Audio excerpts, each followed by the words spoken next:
Welcome to the Inside Sales Enablement Podcast. Where has the profession been? Where is it now? And where is it heading? What does it mean to you, your company, other functions, the market? Find out here. Join the founding father of the sales enablement profession, Scott Santucci, and trailblazer Brian Lambert as they take you behind the scenes of the birth of an industry. The Inside Sales Enablement Podcast starts now. Hi, this is Brian Lambert. And this is Scott Santucci. And we're the Sales Enablement Insiders. Our podcast is dedicating to helping leaders ask the big questions they should consider in order to be successful with sales enablement. In this podcast, we rethink, reframe, revisit the sales enablement function and past ideas and best practices around the role to clarify so that you can take action, lead others, and ensure success for your company. Today, we have another special edition. Our previous episode was well received. That was the episode where we did a trip report where Brian was at the Sales Enablement Soiree in Boston. Before I ask Brian to frame out our trip report and how we're going to do this, I do want to mention one exciting input, and I'm going to ask our listeners to share.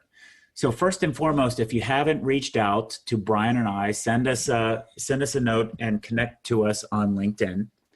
And I had a great correspondence with someone from our show, and she reached out and said, "Hey, I love your show. I love how raw it is." And I said, "Well, what's going on in your organization?" We got to chit-chatting, and we're exploring an idea of doing a show to put Brian and I on the hook to see whether or not we can give live feedback on this show without ever really meeting her to help navigate some of the challenges that she's got in her SaaS company. So I'm looking forward to that. What do you think of that, Brian? I think it's great. And we might want to change the names to protect the innocent. Sounds fun. That's right. That's why I didn't say her name or anything like that. But in this episode, normally I'm the one who frames out the podcast. But this one, since I'm the one doing the trip report and I'm holding back on Brian about what to share, Brian, why don't you frame us out? Yeah, sure. So everybody, I left Scott a message, and he had shared that he was going to Atlanta to have a big meeting around sales enablement strategy with some executives. So I called him and said, "Hey, I'd like to hear about it." He didn't call me back. So then I finally got him on the phone later that evening, and I said, "I'd love to hear about it." And he said, "Well, why don't we do it on the show?" So I'm just as in the dark as you all are, and we're going to kind of take a look at what you did, Scott, and I'm really intrigued by it. So let me first ask you and make sure I understand what it was, and then I'd love to dive into what happened and what the outcomes were. How does that sound? That makes perfect sense. It's always good level set to start off with what you know. Yeah.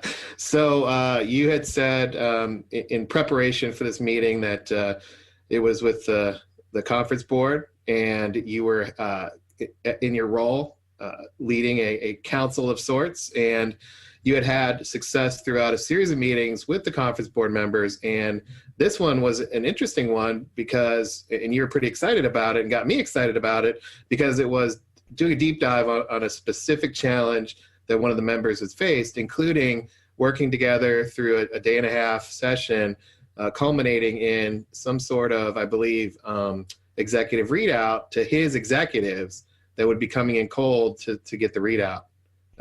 Is that right? Do I have that right?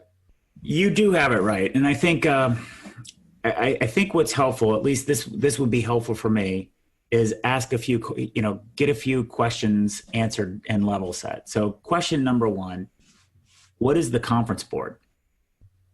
Question number two is, was the meeting with the conference board or was the meeting with the council? And question number three is, what the heck is the council anyway? What the heck are they doing? So let me go through those three questions. Question number one, what is the conference board? So I'm sharing this with you.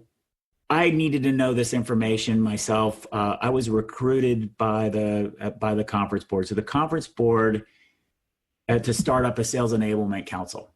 So what does that mean? What's a council? All that stuff. I didn't really know, and this is how I've processed that information. The conference board started 106 years ago. 106.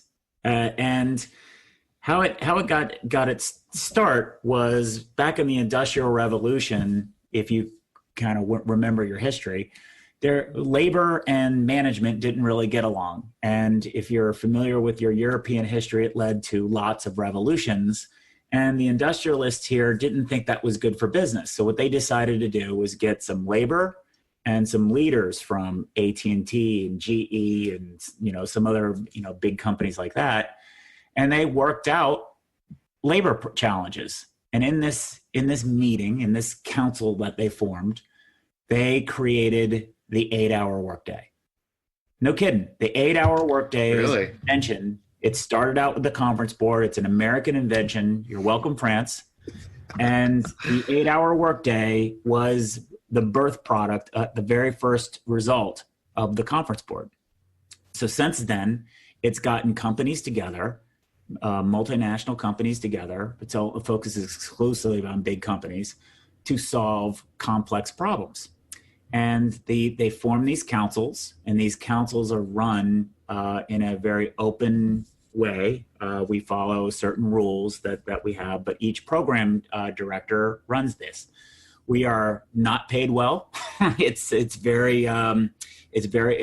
very part-time job, but that's basically what it is. So the conference board recruits the councils.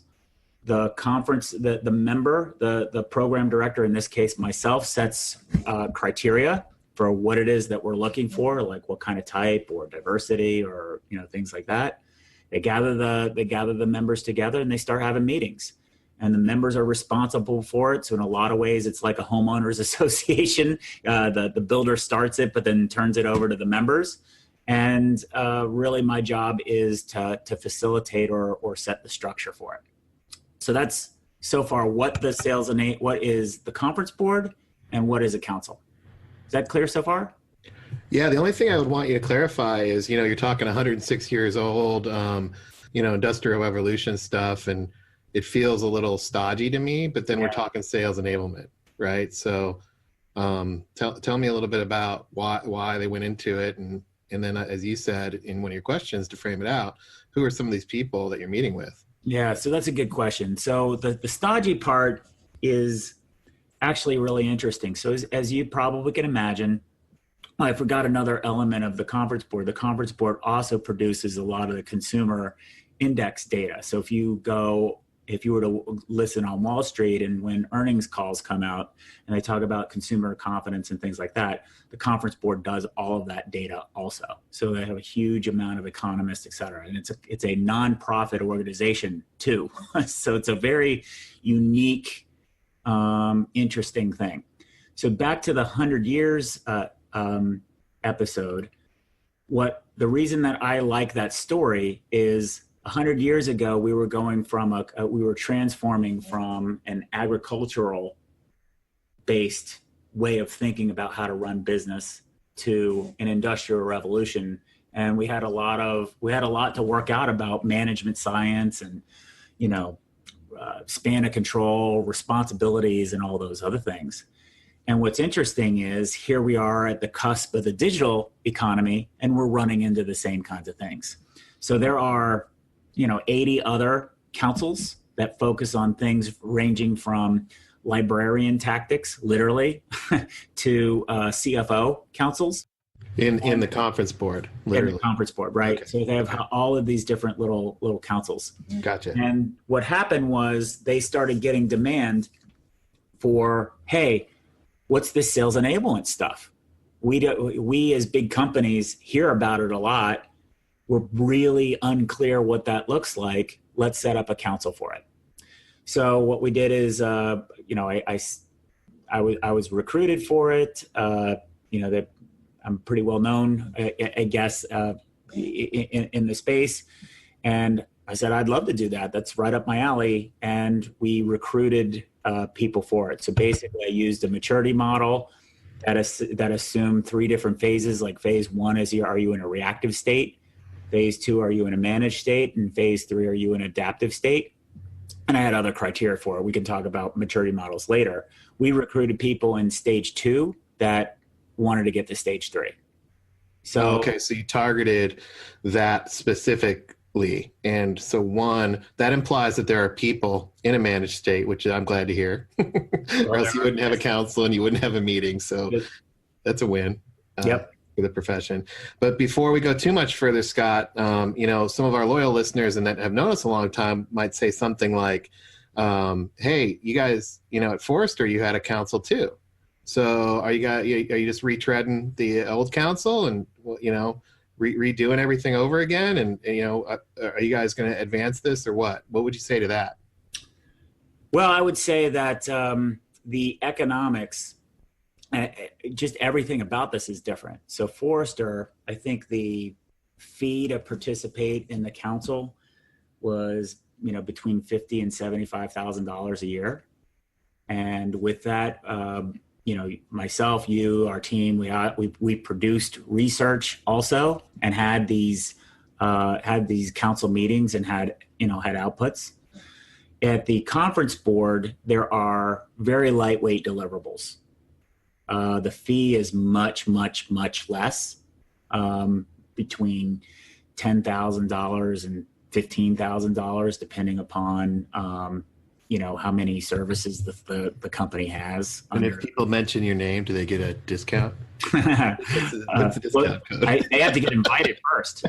It's invitation only. It is invitation only. That's correct. Yeah, gotcha. So you have to invite, and you can go to the website and apply, and the application process happens, and I'm not part of that. I just get on the phone after they go through the vetting. I set up the criteria, and then the members vote.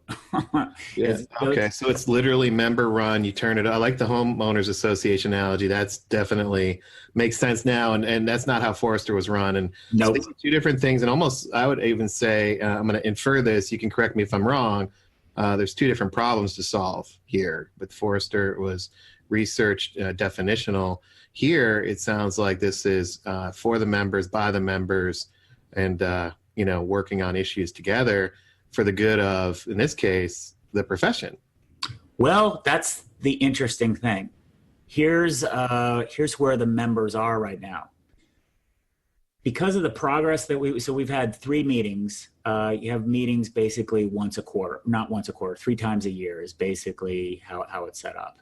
And the meetings are 2 days long, and they're facilitated. Every council's different. In our meeting, if you know me, there are no presentations. It's you maybe present a few slides, and then we get in, and I divide people up into teams, and then they read out to each other. And some people take the position this is the best idea ever, and some people take the position it's the worst idea ever. And we really embrace the idea of learning through conflict. So we've got some rules that we follow for for culture and things like that. But what's fascinating is there is a divide within our community, within this community. And I would love to write up some reports, right? Because I would get some exposure there myself. But there is a contingent of our members who don't want anything published because the things that they're learning, they believe create competitive advantage for them. I'm not kidding. It's amazing. Other people are saying, look, what are we going to do to sell the value of our role if we're not communicating these? So part of the debate amongst the members is what to publish. Yeah, I can get away with I guess for our listeners, what I would do is anytime you see me post about a conference board thing, ask questions. Because that's sort of an opportunity to poke at some things. Yeah, it's a good point. I mean, I can see both sides, and actually being in positions where enablement is not a competitive advantage. I've been there, seen that, done that, worked that, helped people do it, and then also on the strategic or more competitive advantage side, been involved in that too. Yeah, I mean, it can have an impact. So I can see both sides, and again, it comes down to what's the goal, right? What are they trying to do, and I'll give you something that I can give away as long as I don't talk about the company. So there's one company in particular that their enablement function owns the technology roadmap. They own it completely. They've built an alliance with the IT organization. They process, model, map out everything. And what they're finding is each time they roll out an iteration, it's a release. They don't think in terms of big chunks. It's a release. They gain market share. So what they now have is a very targeted roadmap going after very different pockets.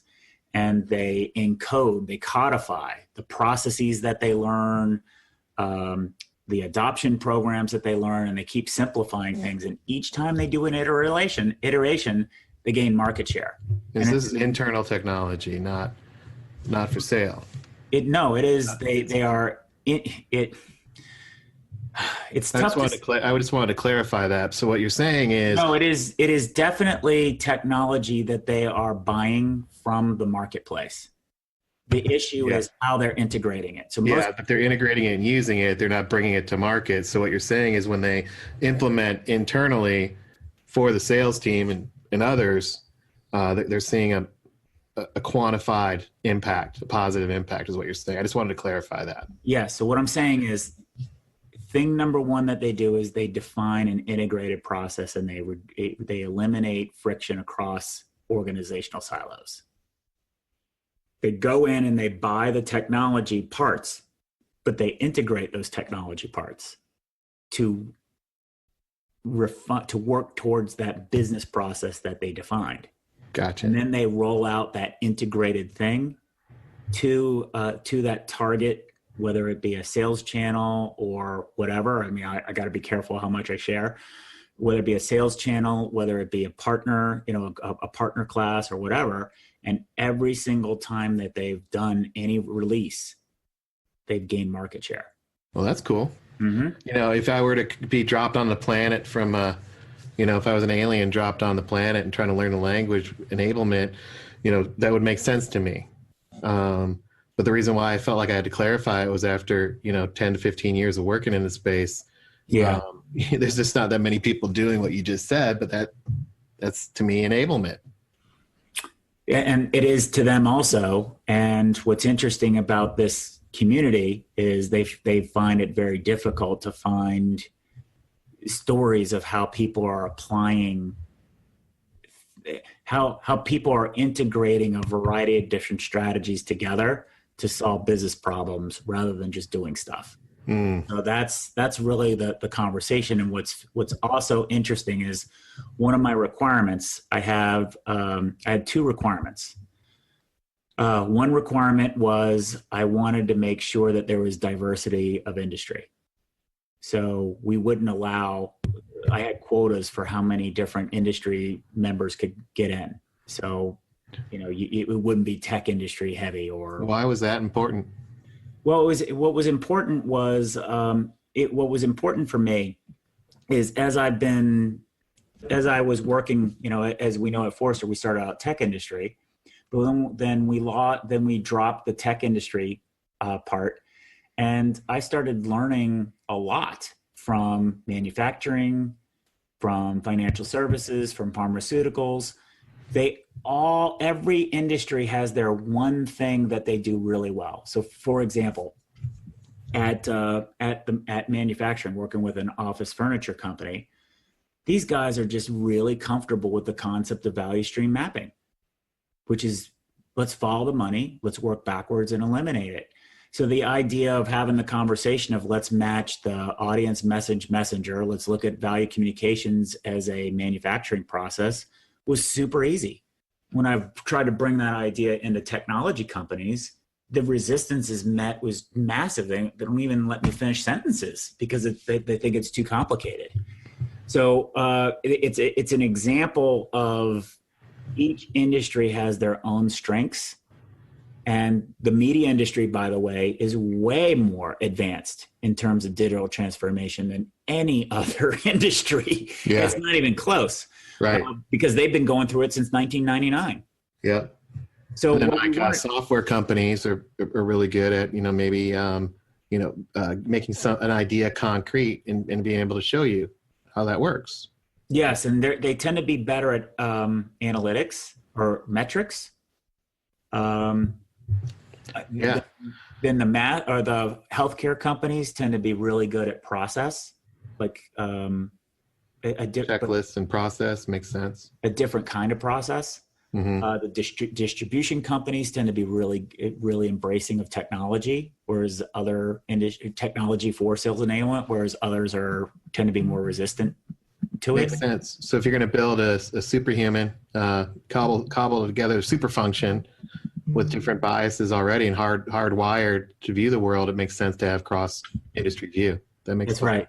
So obviously you have a huge learning curve with language of getting, and the financial services guys are fantastic because, when we talk about build a portfolio of revenue streams instead of, as a new way of segmenting, they instantly get it. And they can't understand why people don't build charters or build a business case for them. They can't comprehend it. And they also don't see how it's hard. But, they're financial services. They don't realize how close to this stuff they are. Yeah, tell them to go build software. Go build some software and you'll see how hard this financial stuff is. Exactly. Right. Exactly. So the things that the first two meetings that we had, most of it were learning. So I think the challenge here is to set what this meeting was about. What we learned was innovation is hard. Let's start there. And no one really has clarity about what sales enablement is. By the way, our membership has agreed that we're not going to try to define it. We don't really care what the definition is. Our council cares. What does the department look like and what is its business results? So the debate about what it is or isn't, not really of interest to our members. The members want to say, let's define out a framework on how we're going to be a shared service group that adds value inside their corporations. So that's a focal point. Makes a lot of sense. Yeah. Focus on the results and the impact. Yeah. Yep. And what's the scope and, reporting structures and capabilities that need to be built out, operating models. These are the kinds of conversations. So what was interesting was we're innovating across the board, innovating like how do you define and set the scope of this role? And some of our members, the role works within marketing. Some of it reports to the COO. They're just all over the place. So figuring out, and that's fine too. You don't need to have an answer of where should this report into, which I know you and I have spent and probably tried to not answer for years. Seems like that's off the table too. It doesn't matter. Whatever the scope and remit is, report it into the best place to be successful. Well, so not a single person cares where they report to. Not one. What they care about is whether or not they have the resources, and they care about what their relationships are with other departments. Yep. Right. So I can see that. Yeah, that's going to make or break them. And in the resource view, automatically you're implying, I imagine, the executive buy-in, the proverbial, well, it's funding account. Right? Yeah, but you got to have the executive buy-in to have the remit. So I know a lot of times we spend time talking about chartering and having top-down approval, et cetera. Well, if you can get the resource, that's what we mean. Yes. So let's hold the note on chartering because we can talk about that in terms of the meeting. So that's what the council is. That's what it does. That's what the remit is. We'll talk about some of the representative companies that are in here. But one thing that I think is really interesting is what we found is some pockets. So our last meeting was a pivotal one. It was at Tiffany's. So yes, I got to have breakfast at Tiffany's. Nice. And in our meeting, we had I think we had a contingent about 25% of the members came to me and said, we want to. Hang on. I gotta interrupt you real quick. I'm sorry. So one of the things that I've seen people do is say, Tiffany's doesn't apply to me. And if you just said that, I would ask you to check your bias, because I think that's important. I think, and I saw this live at the recent event I was at, and people discount if it, as irrelevant. And that's, I would just ask that we pause on that. So if you just did that when he said Tiffany's, or you're hung up on that, I encourage you to move beyond that.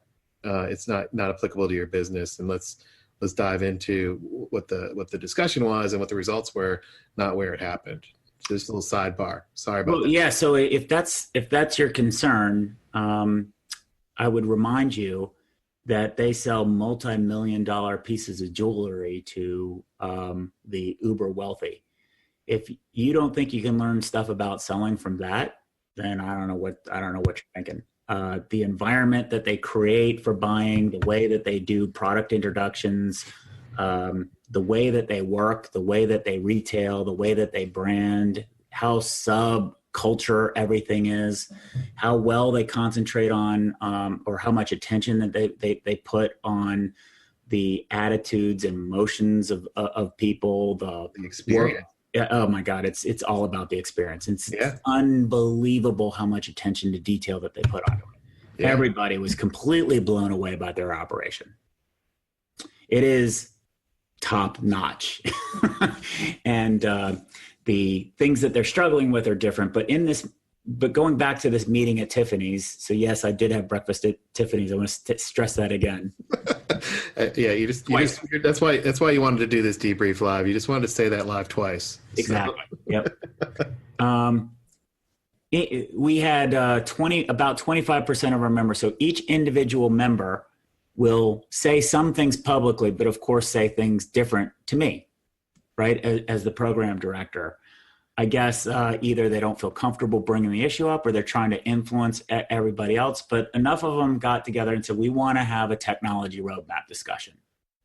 So, okay, we'll put that on the agenda. And they said, well, you don't sound too enthusiastic. I just think you're going to get, some pushback from other members. No. It's like, okay.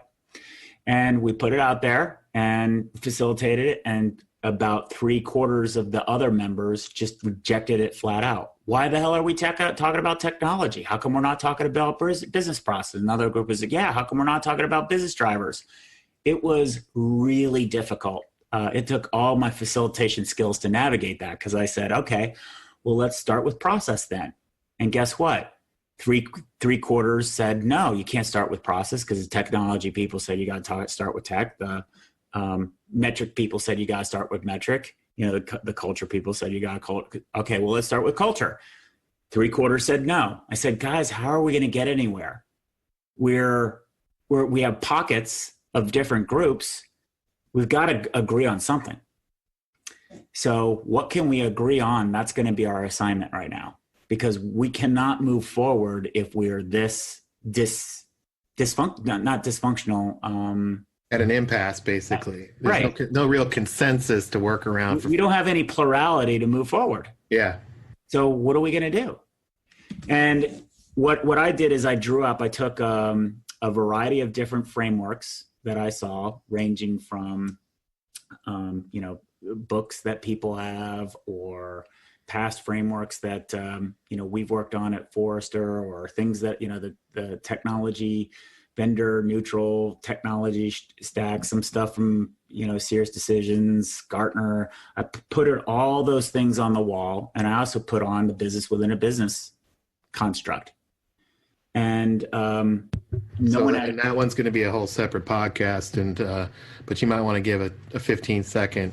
What do you mean by business within a business? Yeah. So basically, what that was this is a framework on how to think about your role. That you have investors, you have a core team, you have suppliers, you have customers, and then you have a support infrastructure. That's your technology, your legal, all those other things. And you are responsible for converting all of those things into value for your targeted customers, so that you produce the results that the investors want. And figuring out who the investors are, those are the people who are funding your group, can be difficult.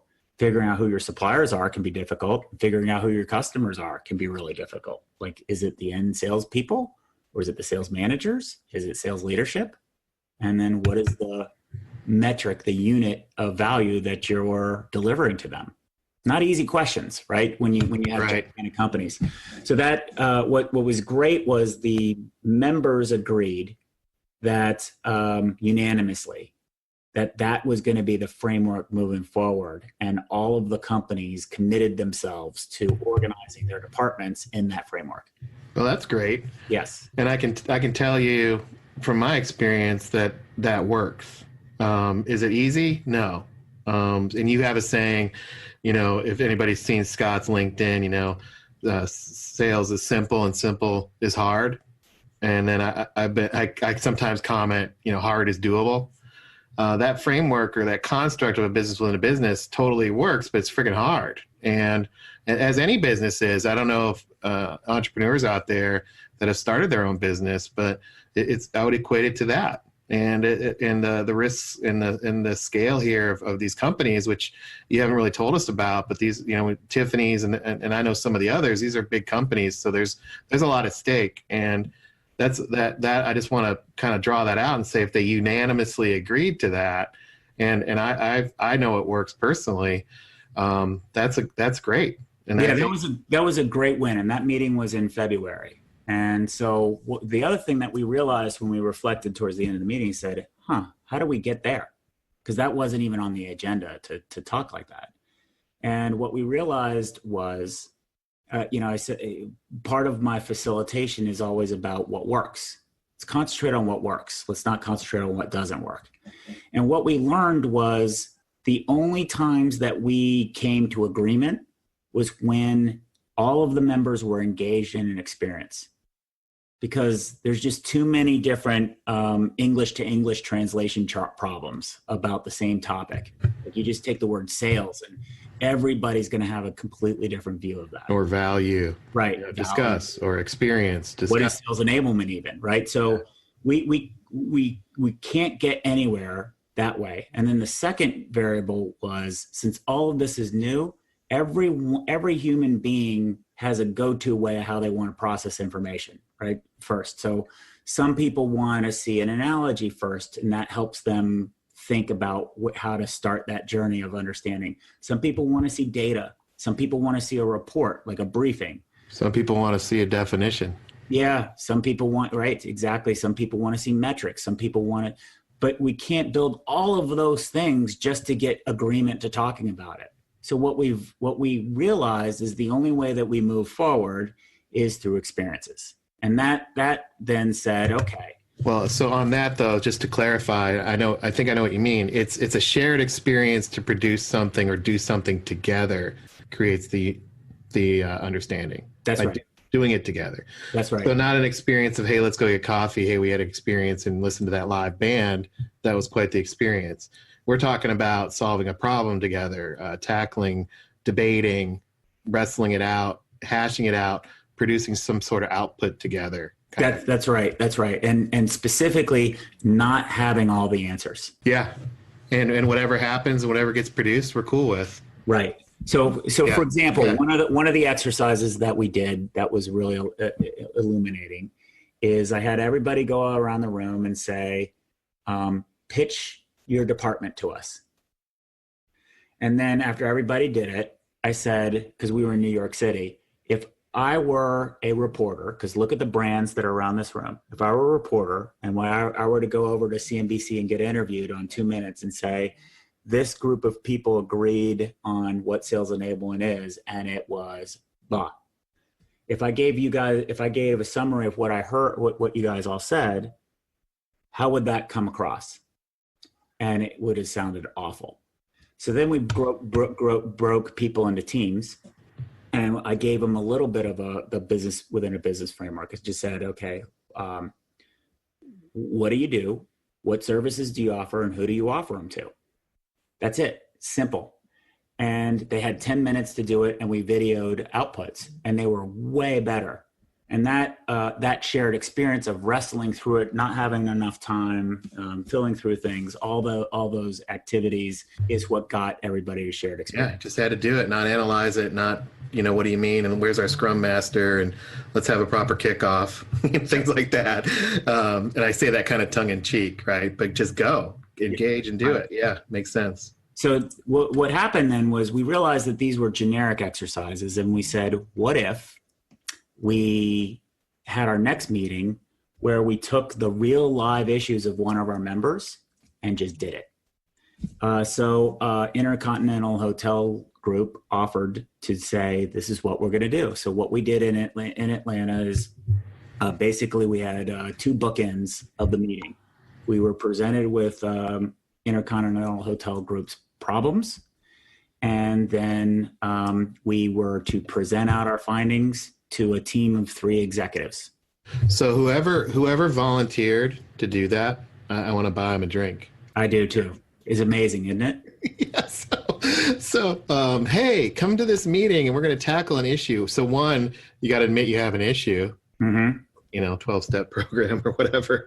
Right. And then two, you got to basically, because it's only the 3rd meeting. So there's some sort of synergy happening there to be able to say, okay, I trust these people. We don't have to have all the answers here, but I trust them to work it. And then 3, not only that, I'm not just going to pat myself on the back and go home. I'm going to bring my executives in. Right. That's wow. A lot of risk. Absolutely. Yeah, absolutely. I think we did an amazing job of establishing a culture, and we can talk about that later. How you go about doing it. We have principles that we follow really diligently, and about other than that, it's pretty lightweight. But the principles are those the same ones from the Sales Enablement Society or derivative? No, they're adopted. Adopted, yeah, okay. But still, when you follow those principles, things work. And enforce them, things work. Yeah, I agree with that too. So now, this has taken a while, but I think this has been worth the trip. And, here we are now in Atlanta, and what happened? Okay. So those are the bookends, and I'll summarize it this way. So our meeting, I put together a lot of effort to structure out this meeting. I made a video, pre-reads, all this other stuff, because we had 20 people there with members from Eaton, Waste Management, McGuire Financial Services, Ernst & Young, Cintas, Ecolabs, Microsoft, NTT, FM Global, Solvay, Cardinal Health, Eastman, Shaw Industrials. I mean, it's just such a broad mix. Was Tiffany's there? I just want to make sure. No, Tiffany's was not there. Oh, all right. I was going to let you work in another one, like dinner at Tiffany's, but well, it wouldn't be right. This is in Atlanta this time. This is at IHG. So these were all of the variables, and Brian, who was our sponsor, he first shared, and this is a great innovation. He went all in on the business within a business construct. And when we were talking and preparing for the meeting, he said, I want to share my charter. I said, well, let's innovate a little bit. Why don't we call your charter your letter to shareholders? Nice.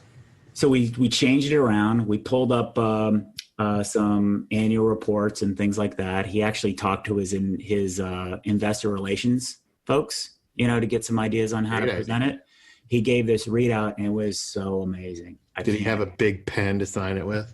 No, it just had they just had this. He just didn't call it a charter; he called it the letter of shares. That's awesome. It looked like a CEO's letter to shareholders. Great idea. The graphics for it, and it looked unbelievable, and everybody was blown away. And now everybody's going to adopt that. All of our members are going to adopt that, and we have somebody who's responsible for breaking it down, making a template for it. And then he's gonna interview Brian and I how we got there and all that stuff. So that was a monumental accomplishment. And of course, the financial services guys made some comments about some metrics that needed to be in it. Nice. But overall, I mean, it was amazing. So given that that clarity, it was really concrete. He also had his team come in and present what their value add is and how it contributed to the overall part, and that was really good too. So his enablement team and so their value add. So his enablement team, his scope includes sales operations. It includes it's just giant. They're giant. He's got over 500 people in his enablement org. Yeah. So this is pretty cool because, I've been the recipient of tell me your value add. And then I've also asked my team to tell me their value add. And that's, one, it's not easy. And two, it can be a little bit daunting. And so for him to pull that off as well and have his team do that, sort of clarity. Yeah, that's great. Great. Yep. So that was great. And then what we ended up talking about, so we had 4 main topics that we were going to cover. We were going to cover the B2B value, what B2B value propositions are. And what's interesting is I made surveys for all of our members beforehand, and going into it, people were like, we know how to do B2B value propositions. Guess what? No one does. I mean, nobody knows, because you don't know what to start from. Do you start from the product, or in this case, IHG, do you start from your property, or do you make it about like who's the actual buyer? Is it the consumer who spends whose head is on the pillow, or is it the procurement group that decides to put them on the rate card? Who's actually the customer, and what is the thing that you're selling? Yeah. And we arrived at it's the experience, and no one could define what the experience was. Yeah, because you said, okay, we have 4 things on the agenda, and you say B2B value prop, and I'm like, the first thing, I kid you not, that went into my head was, that'll take 6 months and maybe not even produce anything, because I've been there, and you guys are going to tackle that as one of 4 in a meeting. How the hell did you do that? Yeah, well, we just got under readouts and feedback. And saying, look, we have to present findings to the executives. We don't have time for debate. We just don't have time for pontificate. Oh, because they're coming in later. Yes. Yeah, makes sense. Coming in. We had our meeting started at 2:00 on Thursday or on Monday, and then the executives were coming in at 1:30 p.m. on Tuesday. Yeah. We don't have time. Yeah, don't have time. Let's net it out. Move it forward. Should have done the pre-work or whatever. Yeah, if you didn't do the pre-work, you were screwed. But luckily, everybody did the pre-work. Yeah. Okay, gotcha. They were prepared. They're executives, right? They're executives. That's how executives show up. So they did all the pre-work, and even then, it was hard because no one has a spec, no one has a definition for it. So the next thing that we talked about was the loyalty program. So how can IHG work on a loyalty program to inform the value propositions and drive more B2B sales? It's very difficult when most of the overwhelming majority of the people in the company have a B2C lens. They don't see the world through B2B, and it's difficult to explain what B2B sales actually is. Because it's tough, because it's a mix of B2C and B2B, right? What is this thing? And then the third topic that we covered was we had loyalty, we had value props, and we had analytics. And so we sorted out like what kind of analytics were involved, et cetera. One interesting thing, there was a discussion about how IHG needed to look at data scientists. And one of the financial services guys actually said, I don't really think that's a good use of time. And of course, when one of the financial services guys talks about analytics, people really listen, and they were shocked by that. And he gave a story about how they did all this analysis and they did all this analytics stuff on a market opportunity that they were so sure was going to win. And they started out like in 24th place in this market segment that they were going after. And with all the calculation, all the data, all the analysis that they did, they predicted by the end of the year they'd be third. And that would be a huge upside, because going from 20th to third, look at our market capture, and that would be fantastic for their investors. It would be a fantastic win for the executives. What happened? They got to 18th. What they realized that they didn't do any job with was the understanding the behavior of buyers and understanding the behavior of agents. And as cool as it sounded, at the end of the day, if people didn't change their behaviors, nothing was going to happen. And by behaviors, he's referring more to the behaviors. So I know we have some training people here. He doesn't mean the behaviors that you would see in terms of, training. He's talking about behaviors more like an economist would talk about behaviors. And it's a really fascinating because some people who in our membership brought up the training perspective. He said, no, I don't mean that at all. I mean these kinds of behaviors. So he articulated when an economist looks at an economy, they look at two things, right? The motivation, the psychological motivation for somebody, and then the self-interest, the practical part. And both parts go into that coin. And what they said is, we've realized that we've over-rotated to the non-emotive side, and we haven't really concentrated enough on the emotive side. So that was a big aha moment for everybody. Yeah. So then we said, so we got into this point at the end of day one where no one was feeling good, which, by the way, is exactly the best thing to do, is no one feeling good and confident on day one, because your brain works for you when you're asleep. And then, as you know, like how I like to facilitate these things is I ask people to share what their shower moments are. The things that are in their gut that just come out, and I ask them not to worry, paint a picture if you need to, just say what's in your heart. And we assembled all of these things, and they became our Lego kit to assemble the solution for the executives, and things just started coming together. We learned, like the VP of Sales and Marketing from Solvay, it's a chemical company, was there, and he's got a very engineered background. So we learned his perspective, and then we took away a Microsoft approach to moving the ball forward without a clear North Star, attack the mountain. We've got a really amazing view of how to manage a portfolio of activities from E&Y that isn't about tasks. It's about objectives. So E&Y is moving a lot of their engagement models to be more design thinking oriented than classic management consulting. So they're learning at an accelerated rate. We learned from Waste Management this really cool structure that they put together to link everything that they do to the vision of the company. And they have the CEO sign off on it. It was the CEO's idea. And they just make sure that everything is reinforcing that one cultural goal. So we put all those pieces together, and we gave this amazing readout that I don't think I have permission really to share too much because of how radically and innovative, but yet simple to execute it was for solving their problems. Yeah. Well, I think, for this podcast, we probably capped out our listeners anyway. This is a lot to digest. We're covering a lot of ground, and maybe one day we'll talk a little bit more about what the answer, kind of the outcome was. It wasn't probably the answer because it's just the beginning, but the outcome itself. But if you had to give it a 30 seconds, tell us what happened with the executives, and what was the outcome, the final result of said meeting.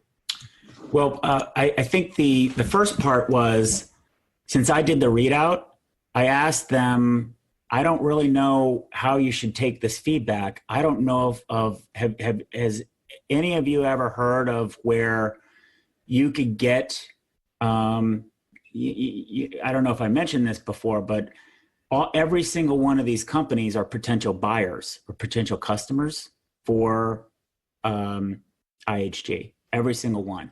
And one of our, the VP of Sales and Marketing, the guy from Solvay, did some math. He said, what's represented here? $500 billion of total revenue, 500,000 employees or potential travelers, and $5 billion of T&E spending.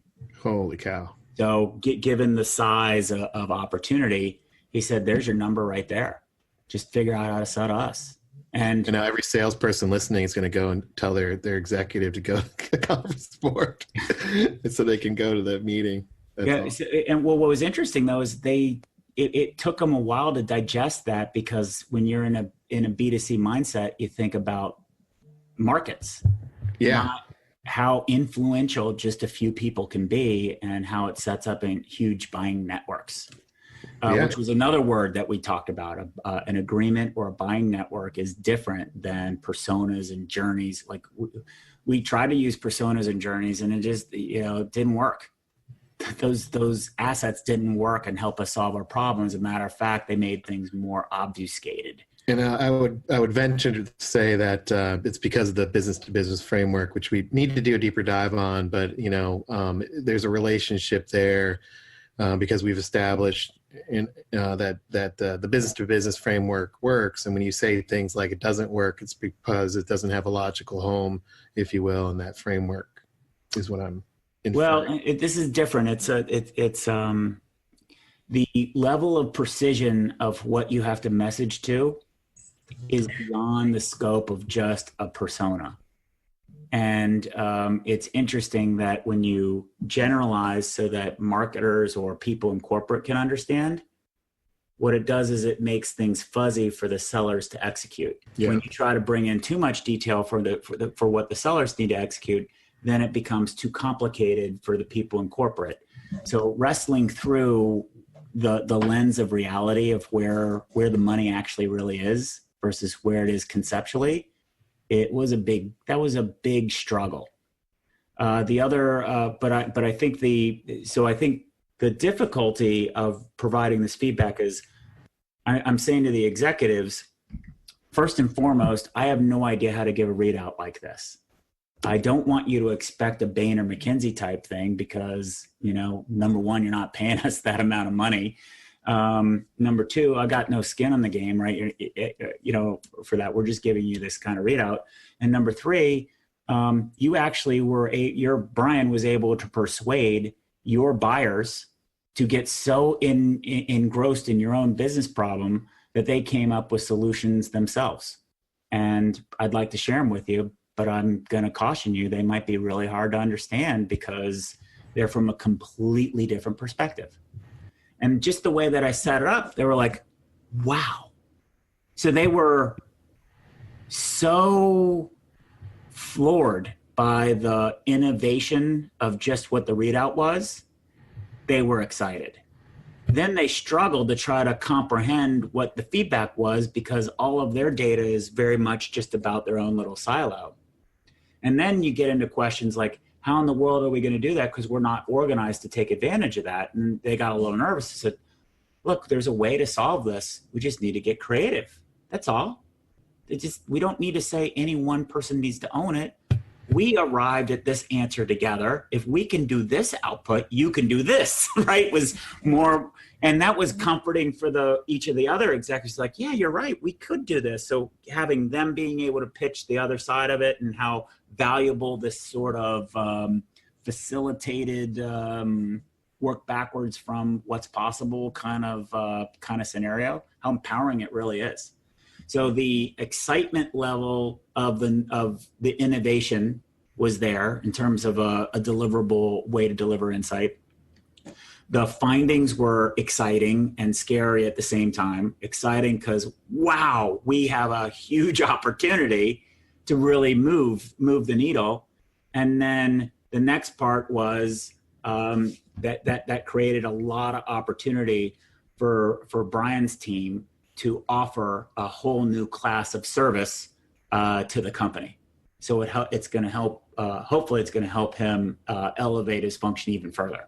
Yeah, and that's a good point. So, and I know we're over time, but I wanted this to play out. And but you mentioned he has a 500-person org, and I think a lot of times when you hear numbers like that, or you talk about people like that, you say, okay, well, this is it. This is the pinnacle, or whatever.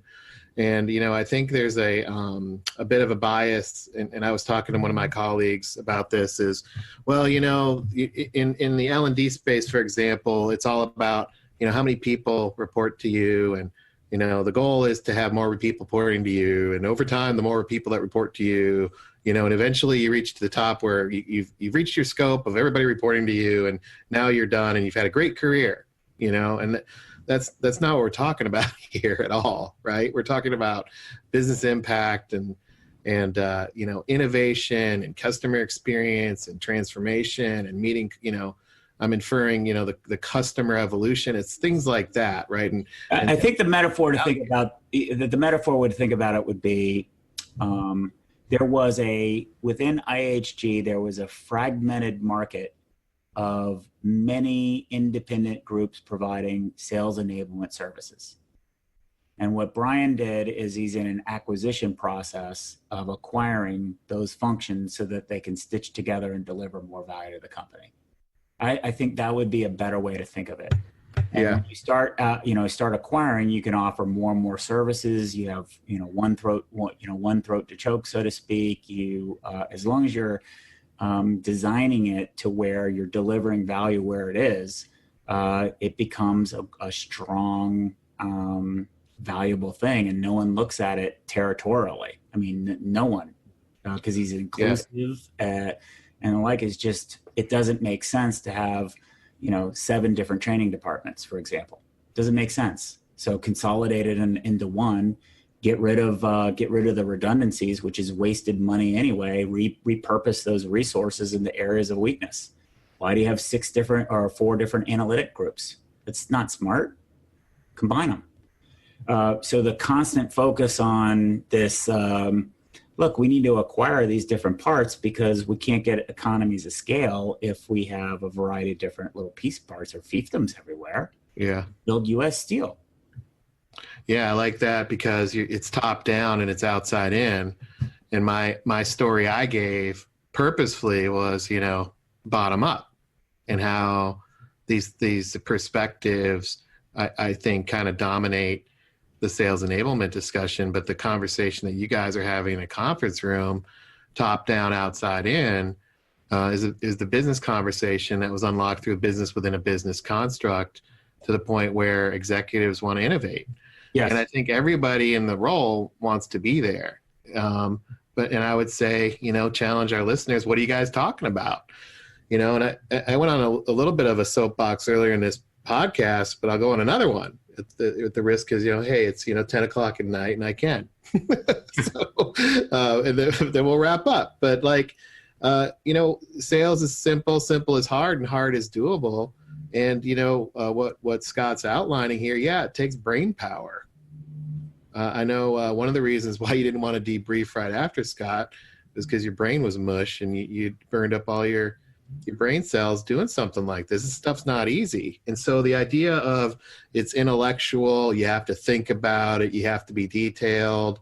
This does not equate to quote unquote academic. This is listen to the numbers, folks. And okay. This is the business side of enablement. And, you can't just wave your magic wand and get there. 1, you got to do the work. 2, you can't just, at the risk of turning off some listeners, you can't whine yourself there and whine and complain about it to get there either. I should have this and that. Fiefdom needs to be mine, and those people should be doing this, and those people should be doing that. That analytics group should be doing this, and I call it shooting on people. Don't shoot on people. And I have a saying: don't shit on others. And it's tongue in cheek, and it's a policy. And there's a no shooting rule, and so we can't shoot ourselves to the top, so to speak. And I know that's a little bit of a rant, but... Well, that's fantastic. Rants are always great. That's what this podcast is for. I think that what's really fascinating is in the Charles Dickens and Living the Transformation Process of Sales Enablement, we walk through my journey.